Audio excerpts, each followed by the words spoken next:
Making sense of your HSE Payslip.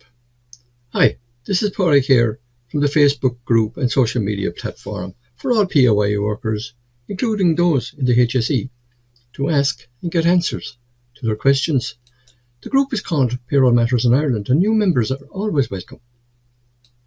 Today I want to talk to you about reading and understanding your HSE Payslip in simple terms. This video applies to both printed and online payslips. I am very happy to be making this video as I was involved with the design and layout of this payslip, which has become the national standard across all HSE areas. SAP stands for Systems, Applications and Products in Data Processing.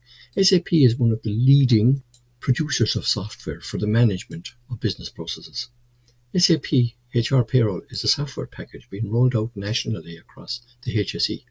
It is coincidental that I am making this video during the rollout of the payroll system in the HSE West area, where I was involved with this payroll system during my time as payroll project manager in the HSE West area and formerly the Western Health Board. I am very pleased to see that this payslip is of a very high standard to meet the requirements of the HSE, the biggest employer in the country, and also the employer with the greatest spread of job types, disciplines and grades. My aim with this video is to help you as a HSE employee get your head around your payslips and make sense of all the items, and hence give you an understanding of what you are being paid for, what is deducted, and hopefully assure you that all is correct. And if not, then point you in the direction of getting answers to what you feel might be incorrect. In this video I hope to avoid scenarios where HSE workers, for example, ring payroll and give out to the payroll staff saying their tax is wrong. After watching this video, I want you as an employee to be a little more informed, and thus you will be in a better position to get your perceived issue resolved more quickly in a less adversarial manner. Always remember that those doing the payroll are doing the best they can to have your pay and deductions correct. They want to avoid having irate employees ringing them because their pay or deductions are incorrect. Going back to my example above, if you feel your tax is incorrect, I would like that after watching this video, you can say to payroll, I have just checked my latest tax credit certificate on my account on review, and it appears that my payslip is still reading my previous standard rate cutoff point and tax credits. See our video here called Revenue My Account Overview, how to navigate the self-service options available on my account. Now the payroll person is in a better position to help you, which I have no doubt they will do.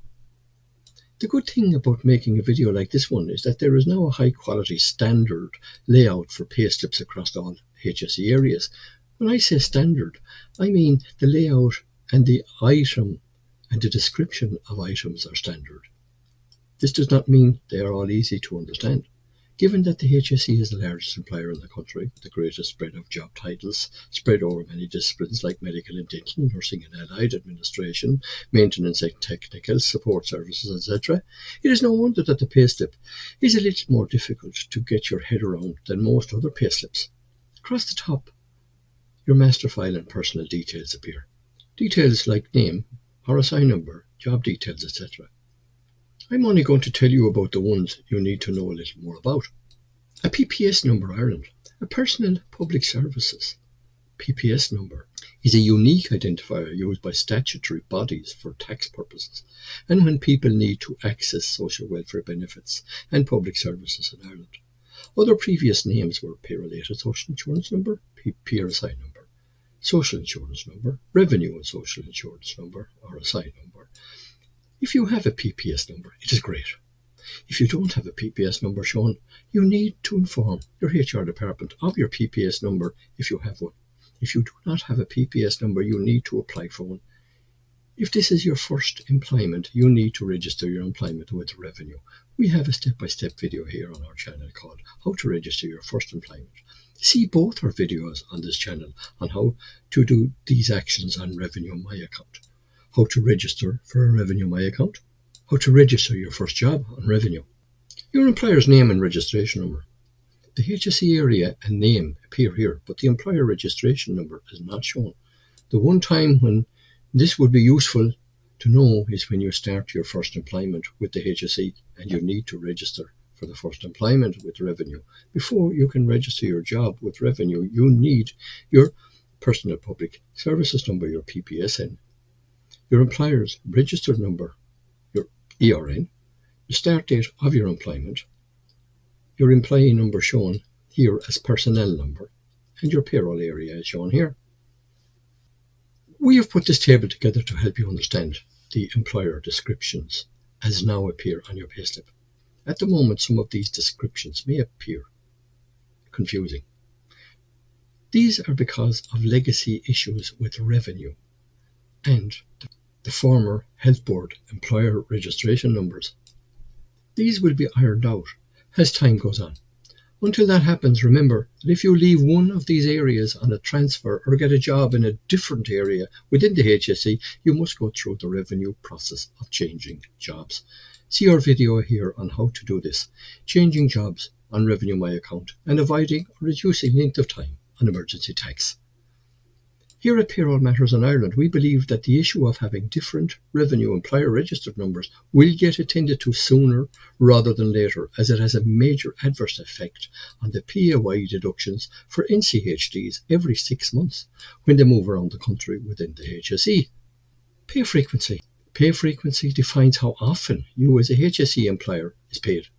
These are weekly, fortnightly, 4-weekly or monthly. Weekly and monthly pay have been phased out over the past 2 decades, and the process is still ongoing. This detail, coupled with your salary, position, weekly hours and point on scale, enables you to determine the correctness of your basic hourly rate. We have a calculator that you can check it with here if you wish. It's called the International Standard Rate of Pay Calculator for hourly, daily, weekly, fortnightly and 4-weekly. On the face of it, pay frequency seems to be a simple enough and innocuous item to understand. And yes, this is true. There are some issues that you need to be aware of, as we point out here on this video, weekly versus monthly pay frequency. So, for those of you that watch this video, why our advice here from a financial perspective is to take it based on the facts contained in the video. Pay date. Date paid in the context of PAYE modernisation is defined as the date on which the funds are made available. These dates can be different dependent on how the employer makes payment to the employees. If you are paid by cheque, it will be the date on the cheque. If you are paid by bank transfer, it is the date which the funds are scheduled to be made available in your bank account. Where a payday falls on a non-bank working day and employee payments are due, revenue regards that day as the payday. This occurs provided the funds are made available to the employee on the previous bank working day. Pay period. The pay period in question on your payslip. These are 1 to 12 for monthly, 1 to 27 for fortnightly, 1 to 53 for weekly, and 1 to 14 for 4-weekly. The 53, 27 and 14 are for when there is a week 53 in the year. A pay period 53, 27 or 14. The income tax calendar for 2024 looks like this. Depending on the day you are paid, you may end up in a week 53 scenario. Pay from and pay to. When we examine this field in a little more detail, it throws up some interesting insights. Firstly, and going back to our video on changing jobs on Revenue My Account and avoiding or reducing length of time on emergency tax, these fields will tell you whether you are paid current or in arrears, based on the dates in these fields relative to the date in the payday field. There are scenarios within the HSE where we have employees paid current, paid 2 days in advance, 11 days in arrears, and there are still a small cohort who are paid current for their basic and 1 month in arrears for their premiums and other payments. These become important for employees moving from one HSE area to another, as we point out in our video, changing jobs on Revenue My Account and avoiding or reducing the length of time on emergency tax. In the middle of the payslip are details of current pay period, pay, and this period and balance to date deductions. All the payments are listed down here on this side, and all the deductions are listed down on this side. I did say earlier that the Health Service Executive have now a standard design payslip within the HSE, but the pay codes and deduction codes are still undergoing a standardisation process. The HSE areas grew from what were the former health boards, which all had a certain degree of independence and their own way of doing things. While in many ways these were similar, some of their payroll practices were different, and this led to anomalies within the HSE. Some pay codes, or wage types as they are now referred to, are particular to some HSE areas. This has led to a quite large number of wage types in use currently within the HSE as a whole. As the years roll on, some of these are becoming obsolete, and hence the lists are becoming more manageable. Here are some of the more common wage types used within the majority of the HSE areas.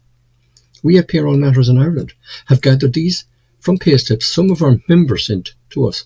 All personal details, as you will see, have been omitted or erased before our members sent them to us.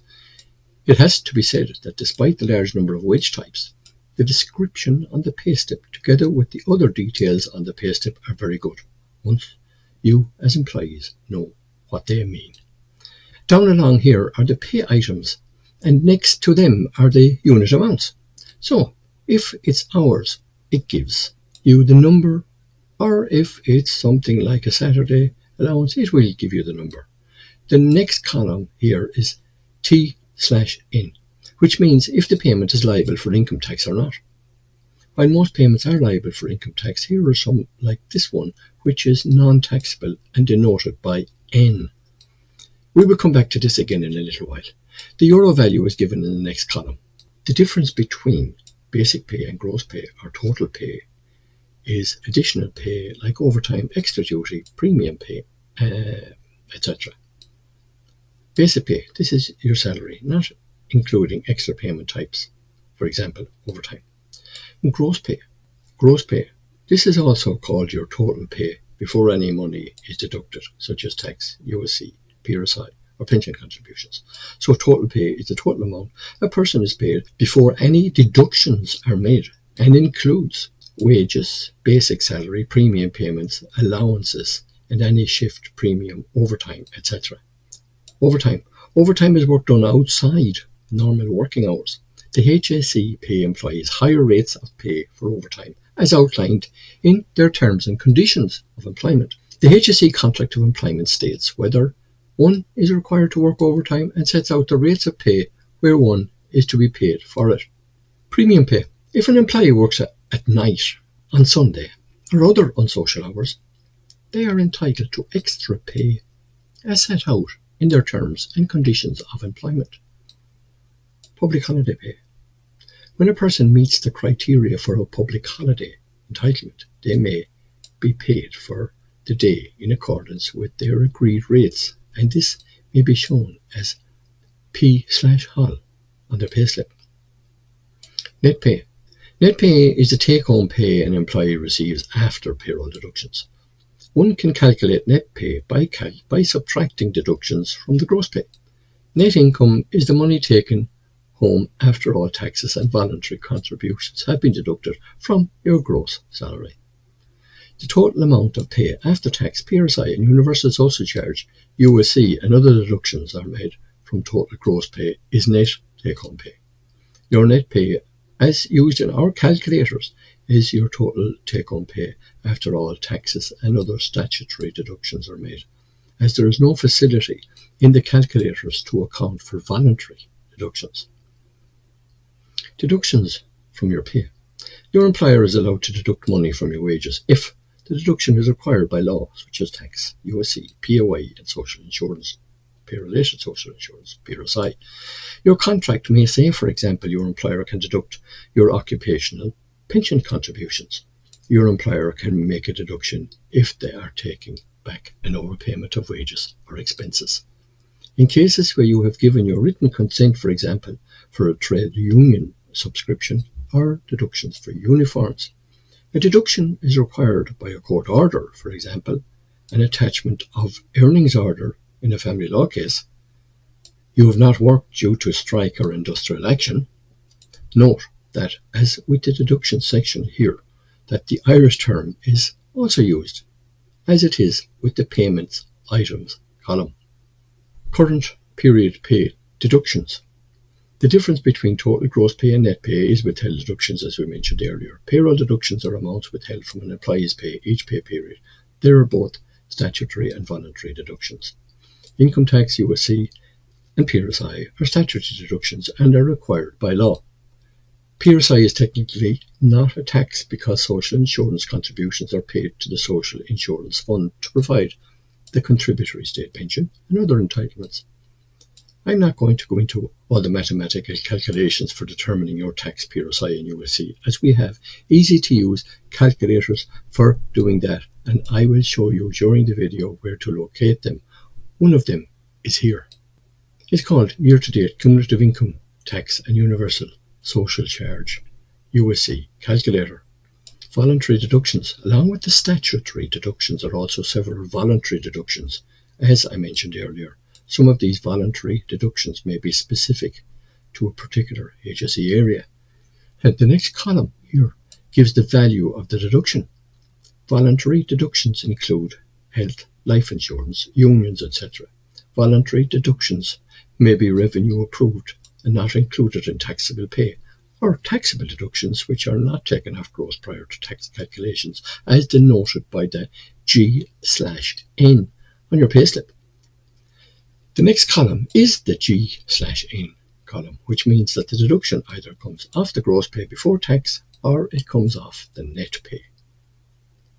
In effect, what this means is that for deductions like superannuation, which in modern times on these payslips is referred to as pension, and you can see here all the various wage type descriptions for pensions, the payments made into a pension denoted with G in this column means that these amounts are deducted from the gross pay before the income tax is calculated. I did mention that I would come back to the non-taxable payments, and the reason being is that non-taxable payments and deductions coming off the gross pay have the same effect as in not being included for tax calculations. The next column is R/I. The most deduction types are denoted by I, which means that the figure in the balance column is the total amount deducted for this wage type to date, which means that it is an increasing balance, hence the I. If it were a reducing balance, the amount in the balance column would reduce each time a deduction is made under that wage type.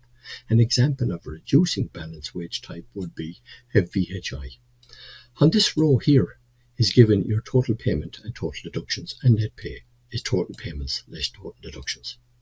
Right underneath is your gross pay, and that means your total earnings before any deductions from your pay. Gross pay and total payments are exactly the same. It would make sense if there was just one term for it. Using both gross pay and total payments for the same thing can be a bit confusing. Your pension contributions are shown here. Additional Superannuation Contributions, ASC, was introduced on the 1st of January 2019. It replaced the pension-related deduction, PRD. Whereas PRD was a temporary emergency measure, ASC is a permanent contribution in respect of pensionable remuneration. This is a levy applied to all public sector employees who have an entitlement to an occupational public sector pension. ASC deductions are not pension contributions and not included with the pension contribution figure. However, ASC is treated as an allowable deduction for the purpose of income tax, with relief given at the marginal tax rate, and thus it is taken off the gross before tax is deducted as indicated by the G in the column G/N. There are others like this one as shown here, which is also taken from gross before tax is deducted. This leads us to the taxable pay figure here. Taxable pay. Pay for income tax or taxable pay is gross pay less any contributions that are deducted from gross pay before an employer calculates employees' tax. On your pay slips, this will be shown as a this period value and a year-to-date value. Taxable pay is your gross pay less the following main contributions: pension scheme, additional superannuation contributions, ASC, tax saver travel scheme, cycle to work scheme. These amounts are deducted from your gross pay before your tax is calculated. The next two cells are for PRSI-able pay and pensionable pay. All wage types have characteristics which indicate whether they are liable for PRSI and pension, along, of course, with the other statutory deductions. If you have a question about the amount showing in these cells for any individual payment, you should consult your HR or payroll department to get an answer. The next two rows give details relating to tax credits and tax cut-off from your tax credit certificate. PRSI weeks. The PRSI weeks indicate the this period value. Insurable PRSI weeks are the number of weeks that your employment is liable for PRSI, social insurance contributions, for the pay period in question. If you are a Class A, as shown over here, then the number of PRSI weeks shown here will be recorded on your DSP record, or the Department of Social Protection, as Class A PRSI for DSP benefits and pensions. The next column gives the cumulative figures or year to date. The first two rows of the last column give details of any previous earnings you had with a different employer in the current year. Tax basis. Cumulative basis. Tax is normally calculated using the cumulative basis and is denoted by the letter N here on your payslip. This means that each paid day, all earnings and all tax credits from the 1st of January of that year are accumulated. This is to ensure you pay the correct amount of tax and you receive the benefit of all your tax credits. Week 1 basis. This will show on your payslip as W, as is shown here on this payslip. A PAYE worker may receive a tax credit certificate on a week 1 basis, also known as non-cumulative basis. This means that their employer will deduct income tax from their pay on a week-to-week basis. Yearly tax credits and rate bands are not backdated to the 1st of January and do not accumulate for each pay period. Employers cannot make any refunds of income tax that may be due until a cumulative tax credit cert is issued. You can contact Revenue to find out why you are on a week 1 basis by using my inquiry service in my account. If you are still on a week 1 basis at the end of the year, you should submit an income tax return. See our step-by-step guide on how to complete an income tax return here. Emergency tax. Emergency tax, denoted by E in this cell on your payslip, is an alternative basis of tax deduction. Income tax and universal social charge are deducted from your pay at the emergency tax rates by your employer. This happens in certain circumstances where your employer is unable to obtain a revenue payroll notification, an RPN, for you. When you are on emergency tax, the rate you pay depends on if you have provided your personal public services number to your employer. If you have given your PPSN number to your employer, you will be taxed under normal emergency tax rules. Normal emergency tax rules. Under these rules, you are allowed a single person's rate band for the first 4 weeks of employment. You will be taxed at the standard rate, 20% on income up to the limit of your rate band. Any income above that limit will be at the higher rate, 40%. From week 5 onwards, your full income will be taxed at the higher rate, 40%. Emergency tax when you have not provided your PPS number. Your employer will tax all your pay at the higher rate of tax, 40%. Emergency Universal Social Charge, USC. The emergency rate of USC is a flat rate percentage rate, 8%, applied to all income. To avoid paying emergency tax, you need to give your employer your PPSN number, your personal public services number, and ensure your job is registered with Revenue. You need to do this as soon as possible so that your employer can request an RPN before your first pay date. An RPN is a Revenue payroll notification. PRSI class. PRSI contributions are divided into different categories known as PRSI classes. There are 11 different PRSI classes. This determines the rate of PRSI or rate of contribution employees are liable to pay. The class and rate of contributions paid is determined by the nature of the employment and weekly earnings. For example, a person employed in a job earning less than €38 per week will be insured under Class J. If that person earned over €38 euro, they would be insured under Class A. Most workers in the HSE are liable to pay Class A PRSI. In the past, officers employed in the health sector were Class D. There are a variety of PRSI classes: A, B, C, D, E, H, J, K, M, S and P, and subclasses such as A1, J0, CX, etc. Each employee has a PRSI contribution class. The Department of Social Protection provides details of each PRSI class and the PRSI contribution rates.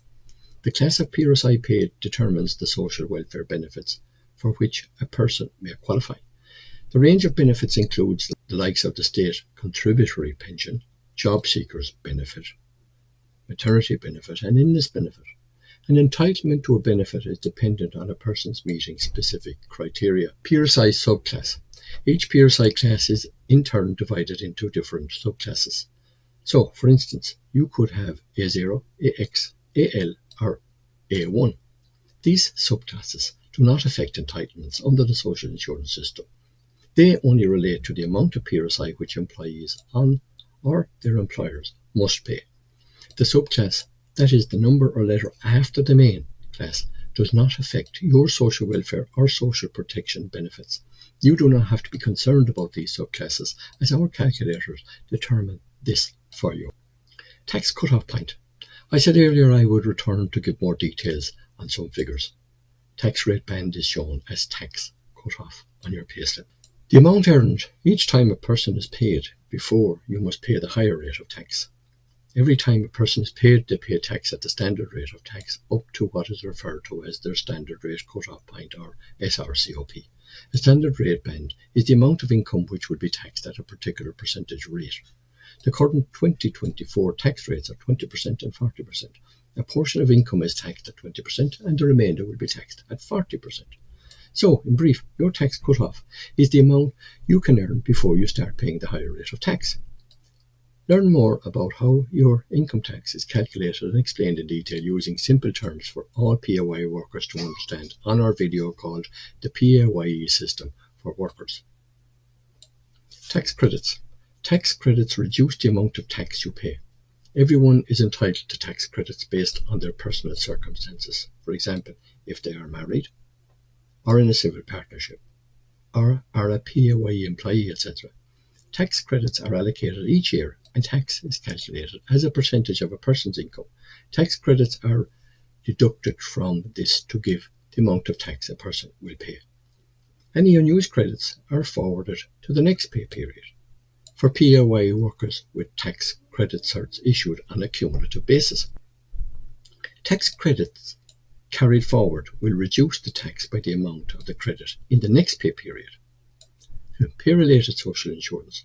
Pay-related social insurance means the social insurance contributions deducted from your wages. The term insurable employment is used to describe employment that is liable for PRSI contributions. PRSI is pay-related social insurance contributions, which go towards the social welfare benefits and pensions and enable people to qualify for social welfare payments such as old age pension, illness benefits and maternity benefit.